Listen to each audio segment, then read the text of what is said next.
Continuamos en Enfoque Matinal. Ahora en la sección vamos a hablar en este espacio con el doctor Julián Cerulle desde Santiago, abogado en ejercicio que principalmente ha hecho trabajos principalmente de defensa de los derechos de los trabajadores allá en el Cibao. Buenos días, doctor Cerulle. Buenos días, Santiago. Muy buenos días, María. Muy buenos días, señor Franco. Es un honor estar con ustedes. Igualmente, doctor, queremos comenzar con la última disposición del Ministerio, la más reciente del Ministerio de Trabajo, que dispone una prohibición a la revisión de los datos crediticios de las personas para fines de decidir si se otorga o no un empleo. Para la comprensión de nuestros televidentes, ¿por qué es importante esto? En primer lugar, es un llamado, aunque en la práctica es difícil controlarlo. Eso me recuerda a una época originaria en las empresas de Zona Franca que llevaban estadística y controles de aquellos trabajadores que despedían o desahuciaban por actividades sindicales. Entonces pasaban a una lista negra. Cuando iban a buscar trabajo a otra empresa, ya esa lista indicaba que no podían ser contratados. El hecho de poder reclamarle a una persona o indagar sobre su crédito es algo discriminatorio, en primer lugar, que está sancionado por el Código de Trabajo, y a su vez es un atentado a lo que es el derecho al trabajo por un trabajador, hombre o mujer, y a su vez es una violación a principios del derecho fundamental, elevado a las categorías de los derechos humanos y constitucional. Eso es algo que atenta contra todo, más en un país donde la mayoría de nuestros hombres y mujeres tienen que recurrir no solo a un préstamo, diríamos, por la vía y los canales correspondientes de la banca organizada, sino a través de usureros.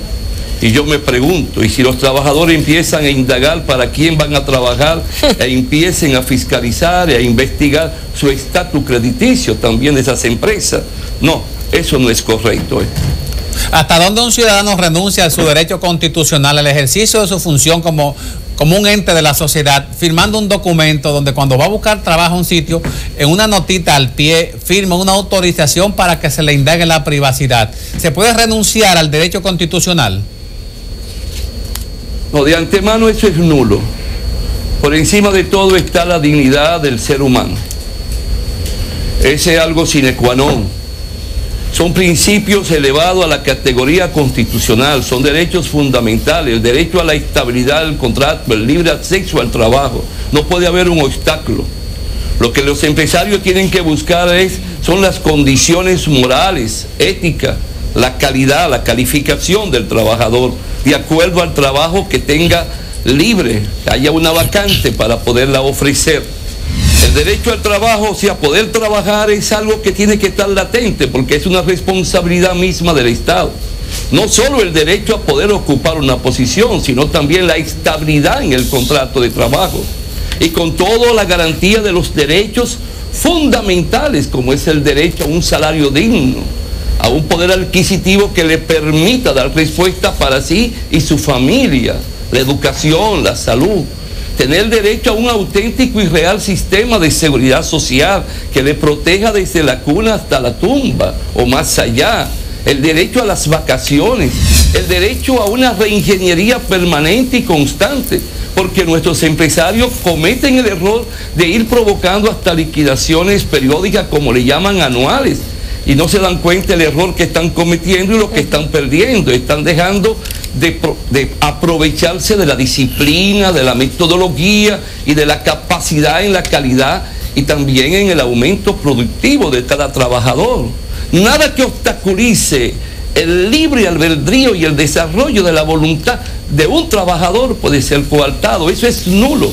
Y es más, un trabajador puede tomar ese documento y proceder sin haber prestado un solo segundo de servicio a una demanda en daños y perjuicios por un atentado, por la discriminación y por atentar a la dignidad propia del trabajador. Doctor, precisamente por ahí va mi pregunta.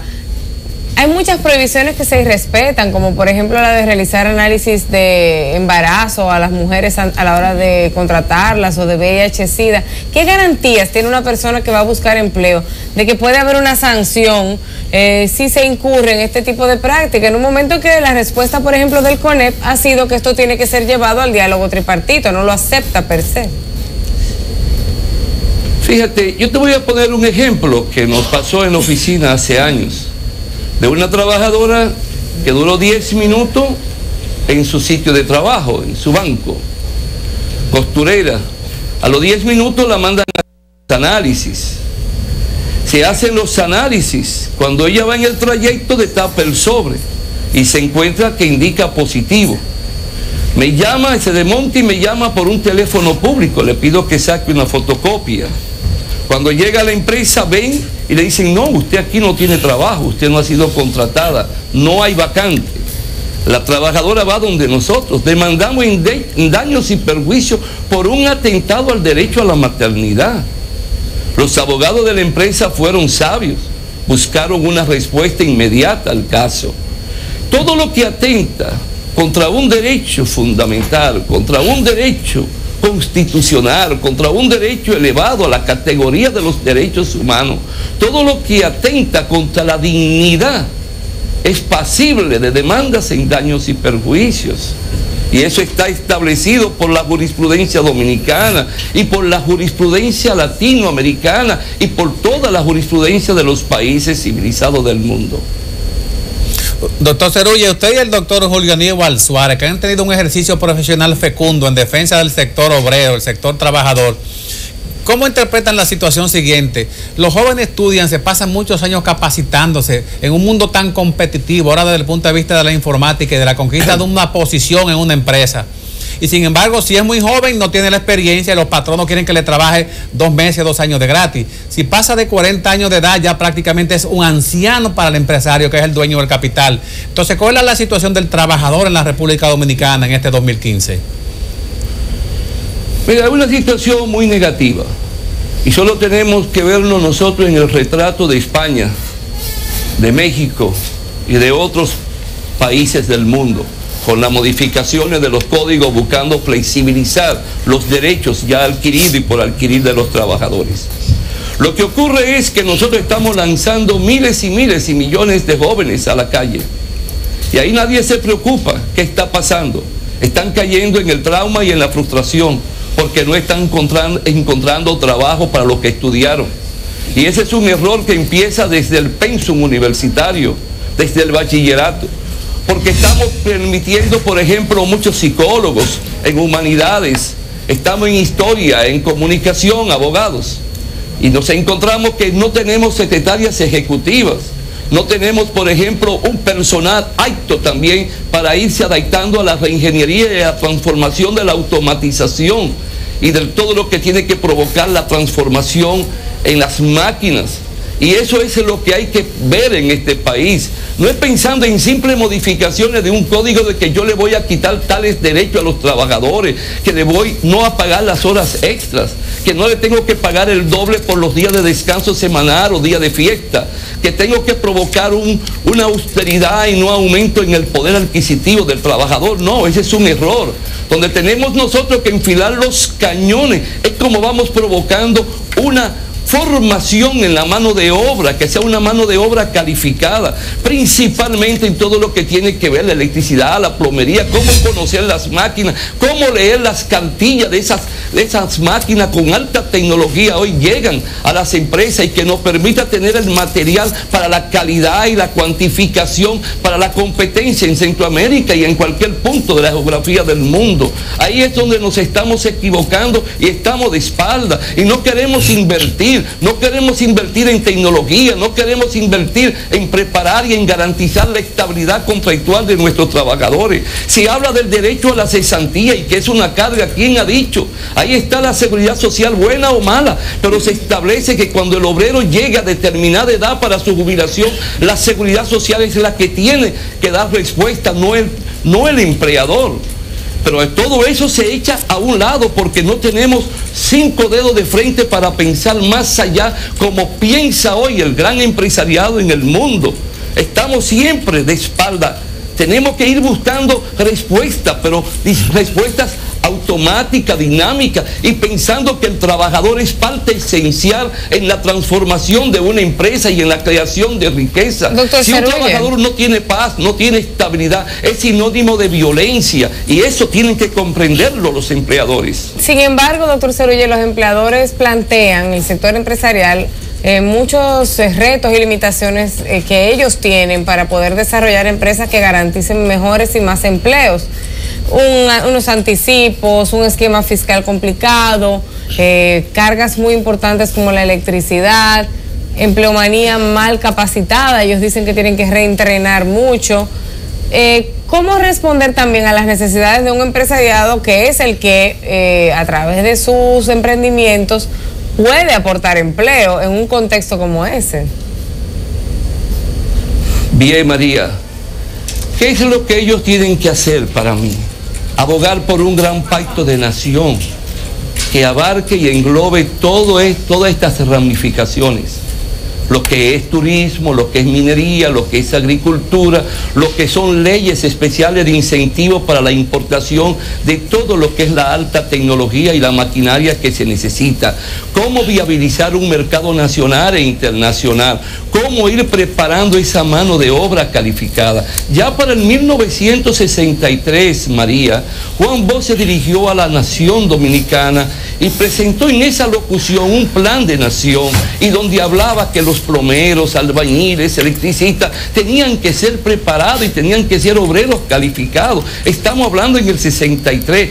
Ellos tienen que pensar que hay una tarifa eléctrica muy alta y que tiene que haber una respuesta rápido en eso. Ellos tienen que pensar que la política fiscal no puede seguir siendo tan impositiva, sino también tiene que ser flexible y benévola para que ellos puedan moverse con un radio de acción más directo y más importante. Ellos tienen que pensar que ese sistema de seguridad social es una carga económica para los empresarios, y donde el Estado tiene que jugar un papel como ocurre en los países nórdicos con la seguridad social, que es parte del presupuesto. Fíjate, ellos tienen que pagar un 7% para los planes de pensiones, un 7% para la salud, va un 14%, 1.24% para lo que es accidente de trabajo, va un 15.24%, 0.4% en lo que se llama el sistema de solidaridad. Es muy alto de acuerdo al escalón salarial o de la remuneración del trabajador. Nadie le discute a ellos eso. Lo que ellos tienen que aprender es cómo encauzar, cómo encaminar,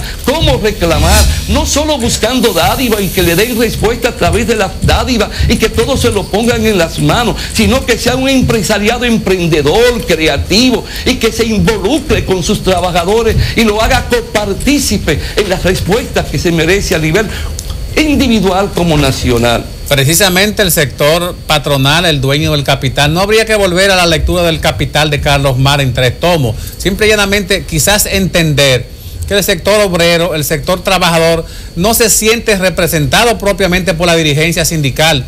El anquilosamiento y las gerontocracias que los representan en los consejos de administración y las empresas parece muchas veces que está del lado del patrón, no del lado del obrero. Entonces, los 1 de mayo, la jornada de actividades públicas que hacen los obreros se ven disminuidas casi al ínfimo. El obrero no quiere participar, no participa porque no siente que hay un liderazgo que le representa. En eso tú tienes razón, y es algo que venimos siempre repitiendo. Pero déjame decirte, lo del Capital de Carlos Marx, ahora en Chicago, donde nació aquella política de la liberalidad, se está estudiando a Carlos Marx. Y si tú ves los grandes economistas en sus tratados lo están recogiendo, porque Carlos Marx trazó también lineamientos para el desarrollo del capital y de la integración de los trabajadores a través del respeto y de la no discriminación, y elevando la categoría de lo que es la dignidad del ser humano. Ahora bien, nosotros lo que creemos en todo esto es que tiene que pensarse en la respuesta. Pero el movimiento sindical, esos dirigentes, tienen que ir pariendo nuevos cuadros, tienen que irse rejuveneciendo. Así como se le pide a un presidente o a un senador o a un juez, o hoy hasta el Papa y un obispo, que a X edad tiene que dar paso a otro. Aquí el movimiento sindical está enquistado en una élite, en un clan que no ha parido cuadros ni ha desarrollado conciencia. Es un país donde el 99% o más no está sindicalizado ni ha aprendido a amar lo que es la historia del sindicalismo. Doctor Cerulli, debemos hacer una breve pausa. Enseguida regresamos porque tenemos más temas de qué hablar. Por ejemplo, el salario. Cuando volvamos vamos a hablar de eso.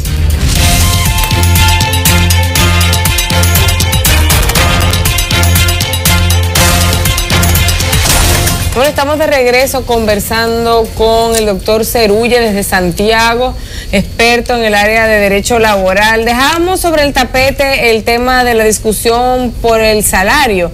¿Qué expectativas pueden tener los trabajadores de que se logre un aumento decente de los salarios luego de estas discusiones? Todo depende de lo que el presidente de la República siga insistiendo. El presidente habló sobre el salario, estamos de acuerdo con ese parecer del presidente. Nuestros trabajadores no pueden seguir percibiendo un salario pírrico de hambruna. El salario es lo que le permite la tranquilidad, la paz, el sosiego al trabajador y a su familia. Eso es lo que garantiza la manutención digna del trabajador y de su familia. Eso es lo que da lugar a que ellos puedan comprar sus vestimentas, puedan ir a una heladería, puedan ir a una fonda, si se quiere, estilo de campo, a un restaurante, puedan también tomar sus vacaciones con determinado ahorro. Pero eso tiene que ir ligado, María, a algo, tiene que estar relacionado, mejor dicho, y es que no puede haber un aumento en el precio de los productos de primera necesidad ni en otros productos colaterales como lo es la educación, la medicina. Tú no haces nada con aumentarle a un trabajador un 100%, a 50,000 pesos su salario, si al segundo ya el transporte están aumentando el concho, está aumentando el taxi, está aumentando el alquiler de la casa, está aumentando el arroz, la carne. No, todo tiene que ir en una armonía, una combinación para que ese salario que se aumente en verdad tenga su respuesta como poder adquisitivo. Pero eso requiere una integración de la fuerza laboral, que ellos también se involucren a través de los programas de televisión, de radio, en asambleas de las empresas, haciendo ver que ellos necesitan y reclaman un derecho esencial. De acuerdo. Solo hay que ver lo que ha ocurrido en Grecia, en España, con esa austeridad. Ahora, cómo surge en Grecia un nuevo gobierno con un nuevo concepto y lo primero que hace es aumentar el salario. Pero es un aumento que tiene que ir en combinación con las necesidades de un pueblo y tampoco se descarta que se tome en cuenta la situación de empresas.